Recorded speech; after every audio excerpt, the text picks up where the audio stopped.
Hello friends, आप सबका स्वागत है मेरे channel VM story collection of two. उसने मुझे मुश्किल में डाल दिया है। मैं दूसरी शादी नहीं करना चाहती, पर वह है कि मेरे पीछे पड़ गया है, मुझसे शादी करना चाहता है। मैं दोबारा उन दर्दों को सहन नहीं करना चाहती जो मैं पहले सहन कर चुकी हूँ।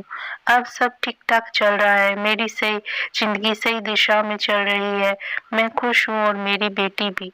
रेहान जानता है कि मैं तलाकशुदा हूँ और मेरी एक बच्ची भी है, 5 साल की।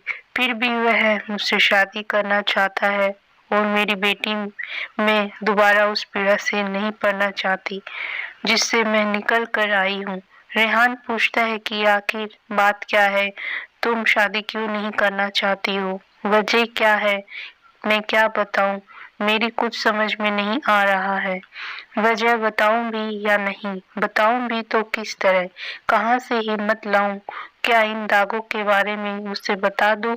दाग, हाँ, ये दाग जो मिटने का नाम ही नहीं ले रहे हैं। अब तक ये दाग दहक रहे हैं यहाँ मेरे सीने पर।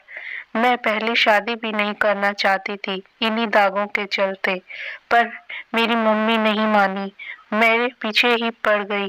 वे समझाती, बेटी शादी के बिना एक औरत अधूरी है, शादी के बगैर उसकी जिंदगी जहन्नुम बन जाती है। तू शादी कर ले, तेरे दोनों भाइयों का क्या भरोसा, तुझे कब तक सहारा देंगे। अभी तेरी भाभीियों का मिजाज बढ़िया है, आगे चलकर वे भी तुझे बोझ समझने लगी तो।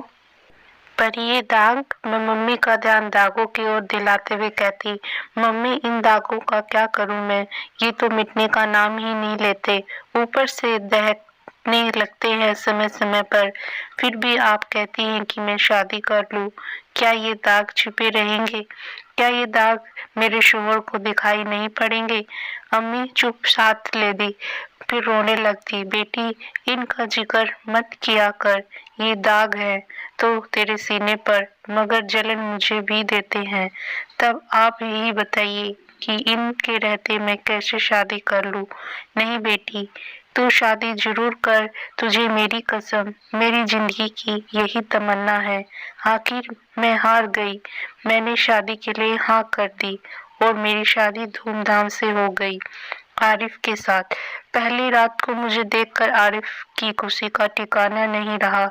आरिफ मुझसे कस्में वादे करने लगे, जहान भर की खुशियां हटाकर मेरे कदमों में रख देने को बेताब हो उठे। आरिफ को खुश देखकर मैं भी खुश हो गई, पर मेरी खुशी कुछ पलों की थी। शादी के दूसरे ही दिन जब मैं आरिफ की बाहों में थी और ये मुझे चांद तारों की सैर करा रहे थे, अचानक जमीन पर आ गिरे धड़ाम से और करवट बदल ली। मुझे कसमसाहट हुई, क्या बात हुई, क्यों हट गए। मैंने आरिफ को अपनी बाहों में भरना चाहा तो आरिफ ने झिड़क दिया और दूर जा बैठे। क्या बात है, आप नाराज क्यों हो गए, ये दाग कैसे हैं। ओह, मुझे होश आया, मेरी नजर मेरे सीने पर गई, मैं दहल गई। मैंने उसे दुपट्टे से ढक लिया। कैसे हैं ये दाग, बहुत खराब लग रहे हैं, सारा मूड चौपट कर दिया। किस तरह के है ये दाग। मैं आरिफ को अपने आगोश में लेते हुए बोली, ये दाग चाय के हैं, चाय के जी। मैं जब छोटी थी, यही तकरीबन 5 साल की, मेरे सीने पर खोलते हुए चाय गिर गई थी। पूछो मत, मैं तड़प कर रह गई थी। इनका इलाज नहीं हुआ था, इलाज हुआ था और ये तकरीबन ठीक भी हो गए थे, पर क्या, एक दिन इन जख्मों पर मैंने एक क्रीम लगा ली थी, तभी से ये दाग सफेदी में बदल गए। बहुत इलाज करवाया मगर सफेद बन गया ही नहीं। कहीं ये दाग वे दाग तो नहीं जिसका ताल्लुक खून से होता है। ना बाबा ना, वे वाले दाग नहीं है जो आप समझ रही हैं, ये तो जले के निशान है। मैं आरिफ को अपने आगोश में भरकर चूमने लगी, आरिफ भी मुझे प्यार देने लगे। अभी कुछ ही देर हुई थी कि उनका हाथ मेरे सीने पर आ गया। देखकर उनका मूड फिर खराब हो गया, वे दूर हट गए, वे मुझसे दूर रहने लगे। मैं कोशिश करते करते हार गई, वे मेरे करीब नहीं आते। एक ही छत के नीचे हम दोनों अजनबियों की तरह रहने लगे। वे मुझसे नफरत तो नहीं करते थे, पर मोहब्बत भी नहीं। मुझे रुपए पैसे भी देते थे, पर प्यार नहीं। जब भी प्यार देने की कोशिश करती, दूर हट जाते। फिर सुबह मेरे हाथ से चाय भी नहीं लेते। चाय का नाम सुनकर उन्हें मेरे सीने के दाग याद आ जाते। मन उचाट हो जाता। इसी बीच मुझे एहसास हुआ कि मेरे अंदर कोई नन्हा वजूद पनप रहा है। मुझे खुशी हुई, पर आरिफ को नहीं। उन्होंने एक फैसला ले लिया था, वह था मुझे तलाक देने का। उन्होंने मेरी कोख में पनप रहे वजूद को तहस नहस करवाना चाहा। मुझे रजामंद करने में पूरी ताकत झोंक दी, पर मैं नहीं मानी और जीती रही उसी वजूद के सहारे। आखिरकार उस वजूद ने दुनिया में आंखें खोली। मेरा सूनापन कम हो गया।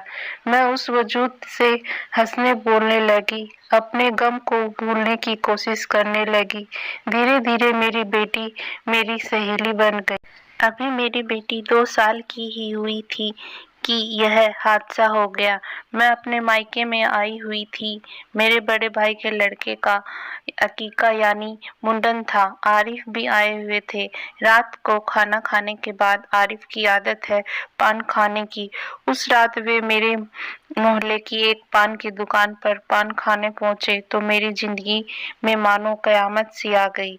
वही पान की दुकान पर आरिफ ने मेरे बारे में सुना क्या रंजिशन उन्हें सुनाया गया। मेरे बारे में बातें सुनकर वे चकरा गए। गिरते पड़ते वे घर वापस आए तो मैं उनके चेहरे को देखकर भाप गई कि हो न हो कोई अनहोनी हुई है।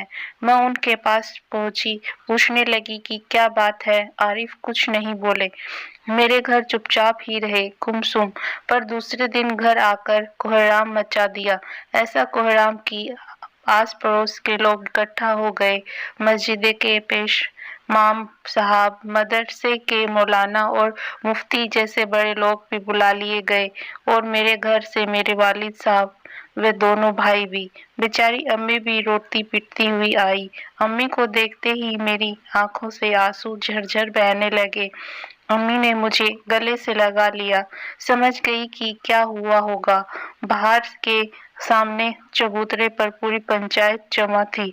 मौलाना साहब मेरे ससुर से बोले, हाजी साहब, आपने हम सबको क्यों याद किया? क्या बात है? मेरे ससुर ने अपना चेहरा झुका लिया, कुछ भी बोल नहीं पाए। मौलाना साहब ने दोबारा पूछा, आखिर बात क्या है हाजी साहब? मेरे ससुर ने अपना चेहरा धीरे से ऊपर उठाया और आरिफ की ओर संकेत किया, इससे पूछिए, पंचायत इसने बुलाई है, मैंने नहीं। अब मौलाना साहब ने आरिफ से पूछा, आरिफ बेटा क्या बात है, क्यों जहमत दी हम लोगों को? आरिफ बड़े अदब से खड़े हुए और बोले, मौलाना साहब, मेरे साथ धोखा हुआ है, मुझसे झूठ बोला गया है। मस्जिद के पेश इमाम साहब बोले, बेटा किसने तुम्हें धोखा दिया है? किसने तुमसे झूठ बोला है? आरिफ तेज में बोले, मेरी बीवी ने मुझसे झूठ बोला है और धोखा दिया है, मेरे ससुराल वालों ने भी। मुफ्ती साहब बोले, आरिफ बेटा तुम्हारी बीवी ने तुमसे क्या झूठ बोला है? ससुराल वालों ने तुम्हें कैसा धोखा दिया है? हजरत यह बात आप मुझसे नहीं मेरी बीवी से पूछिए। पूरी महफिल में सन्नाटा पसर गया। मेरे अब्बू अम्मी और भाइयों के ही नहीं, मेरे ससुर का भी चेहरा शर्म से झुक गया। मेरी अम्मी तड़प उठी। पर्दे के पीछे खड़ी मैं भी सिसक पड़ी। मुफ्ती साहब बोले, बताओ बेटी क्या बात है? मैं जोर जोर से रोने लगी। मेरी आंखों से आंसुओं का सैलाब उमड़ पड़ा। होठ थरथराने लगे, जिस्म कांप उठा। मुझसे बोला नहीं गया, बोलती भी तो क्या। आरिफ ही खड़े हुए और तेज में बोले, हजरत ये क्या बोलेगी? बोलने के लायक ही नहीं है ये। सिर्फ यही नहीं, इस घर वाले भी। मेरी अम्मी का रोना और बढ़ गया। मेरे अब्बू भी फफक पड़े। भाइयों को गुस्सा आया। उनकी मुट्ठियां बिछ गई, पर अब्बू ने उन्हें चुप रहने का संकेत किया और मैं सोच रही थी कि यह धरती फट जाए और मैं उसमें समा जाऊं, पर ऐसा होना नामुमकिन था। रईस इमाम साहब बोले, क्या बात है?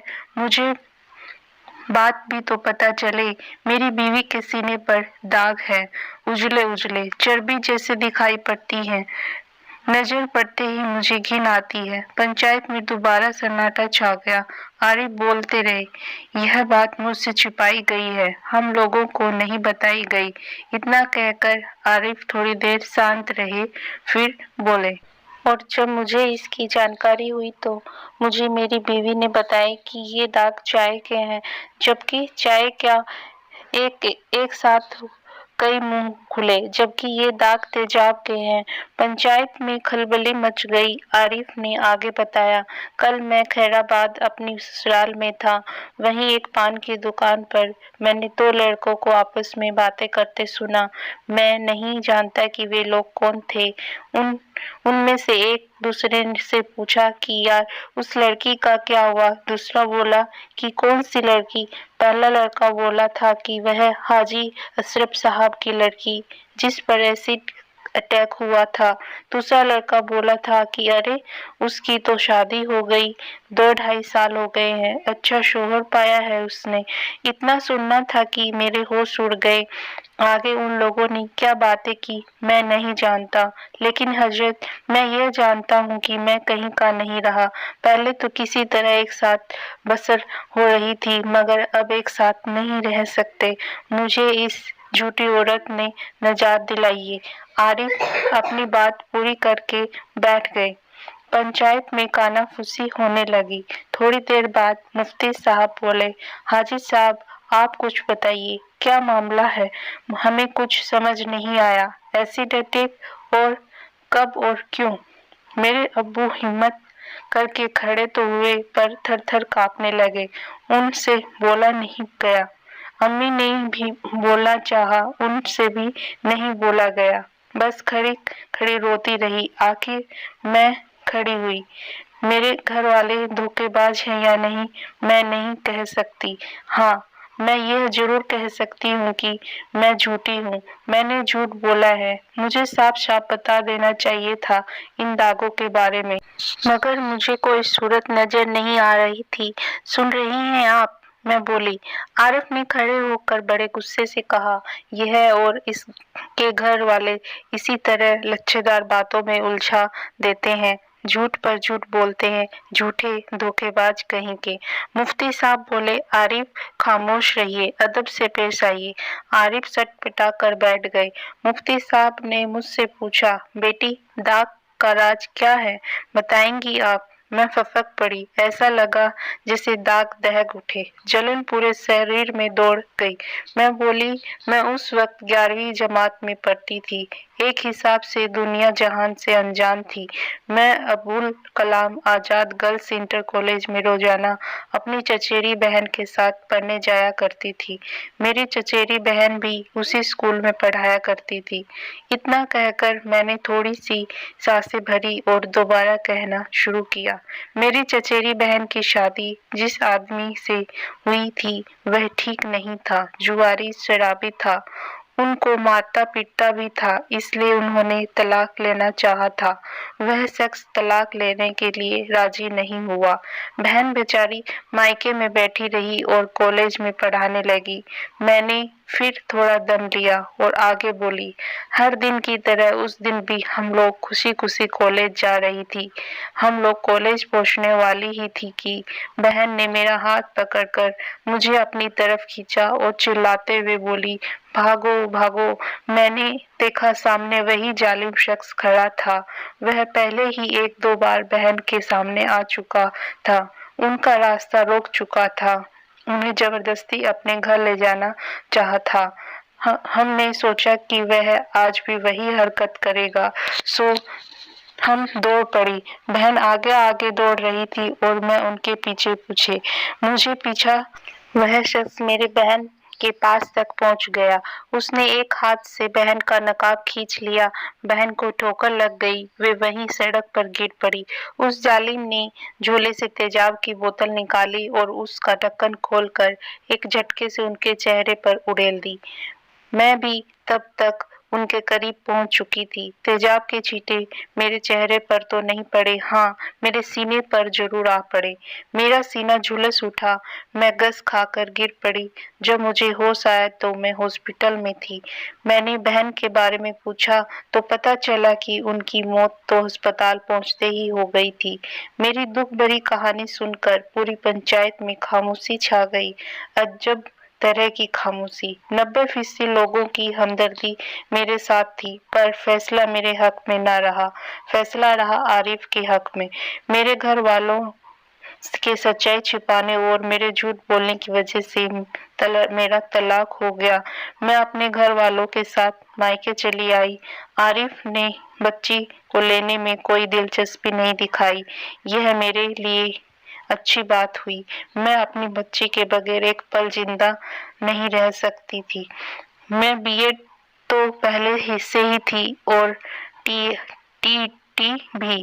ابھی جب 1 سال پہلے سہایک ادھیاپکوں کی جگہ نکلی تو میرا اس میں سلیکشن ہو گیا۔